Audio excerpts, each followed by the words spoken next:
Alhamdulillah teman-teman, apa kabar semuanya?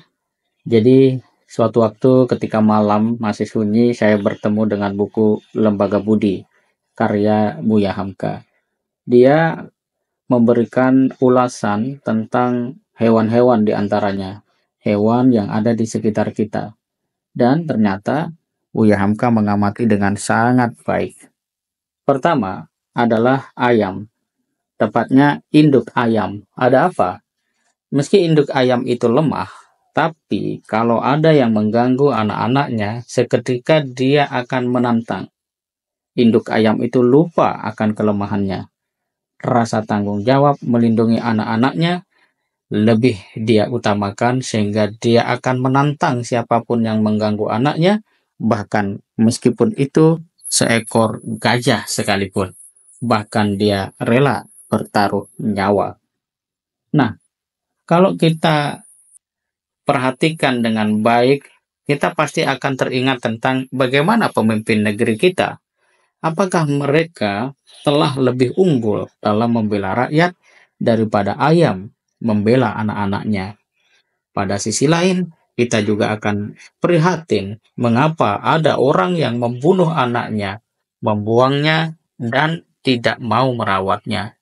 Padahal induk ayam yang tidak punya pilihan sampai seburuk itu, ia tidak punya otak untuk berpikir, apalagi bisa memahami petunjuk Tuhan berupa Al-Quran. Dan kita juga akhirnya menyadari bahwa manusia memang berakal, tapi kalau sudah lupa Allah, akal itu pun hilang fungsinya.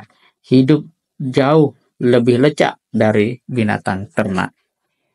Nah, teman-teman, saya juga punya sebuah pengalaman yang menarik, yaitu ketika seseorang menemui dan dia bercerita tentang ayat-ayat soal Nabi Sulaiman berbicara dengan burung dan semut.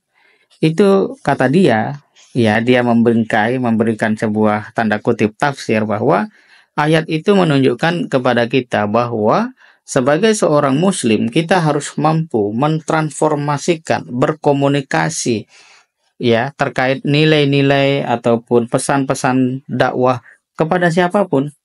Gambaran semut ataupun burung ia arahkan pada Gen Z. Jadi para dai, aktivis muslim seharusnya mampu memberikan pesan secara komunikatif kepada Gen Z itu. Artinya apa? Kalau kita ternyata memang belum mampu melakukan itu, setidaknya kita selalu berusaha untuk belajar. Jadi jangan merasa puas atau memaksa orang lain untuk memahami apa maksud kita. Salah satu kunci sukses dakwah adalah kita bisa berkomunikasi dengan baik kepada siapapun, terutama Gen Z. Dan memang menarik juga ya, kenapa kemudian Allah memberikan sebuah ilustrasi tentang kehidupan Nabi Sulaiman yang mampu berbicara dengan semut dan burung. Ada apa dengan semut dan burung dalam realitas kehidupan?